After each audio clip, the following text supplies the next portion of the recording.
So last year there was a creator that I actually did a video on, a stitch on, that announced that her sister had passed from having a myomectomy, okay? And I just want to make that very clear. It's actually happened in the United States, okay? Her sister had passed during the surgery, during the process of getting her fibroids removed, and it was just such a sad story because that could have been me and so many other women. I also have a very close friend who, her best friend for many years, passed right after having a myomectomy, right, in the US. So this is, a lot of women don't talk about how serious of a surgery a myomectomy is. And myomectomy is when you're getting fibroids removed, right, and you're preserving the uterus. A lot of women don't talk about how serious this surgery is. A lot of doctors don't talk about how serious the surgery is. It is a very painful and risky surgery whenever you're cutting into the abdominal walls, into the uterus, right? So a lot of women, like I said, they say they're gonna get a myomectomy like it's so casual, right? And I get it. When you have fibroids and you're dealing with heavy bleeding and you're dealing with, all of these symptoms that really disrupt your quality of life, it can be scary and it can be so debilitating that you're so desperate for something, right? You're so desperate.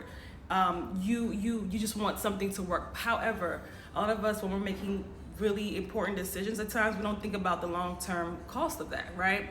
So even though it may not be, death for everybody, for some people it could be, you losing your uterus. And a lot of women have lost their uterus just from going in from, having a myomectomy due to the amount of blood, right? So there's so many things that can happen when you sign up to have this really serious surgery.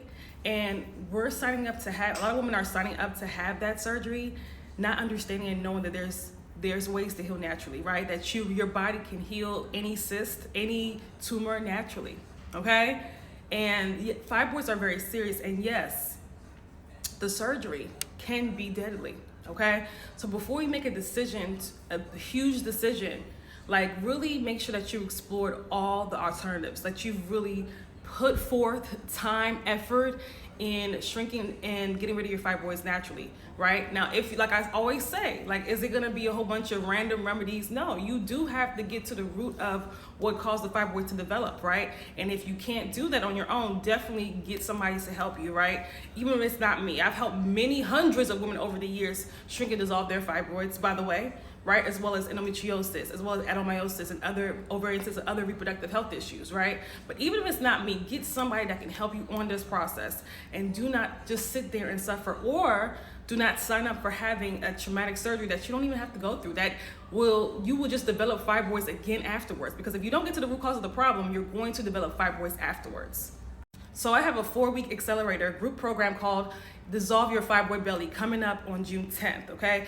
This is for women that not only want to dissolve their fibroid belly, they also want to dissolve their fibroids, right? They also want to learn how to eliminate their fibroids. And actually, this is for women that are wanting to do heavy implementation. It's not just learning, we're also implementing. And it's an accelerator group program, okay? So if you're interested in learning more, be sure to click the link in my bio and come on and join. It is going to be on from June 10th to July 10th, right? And I'm really excited about this.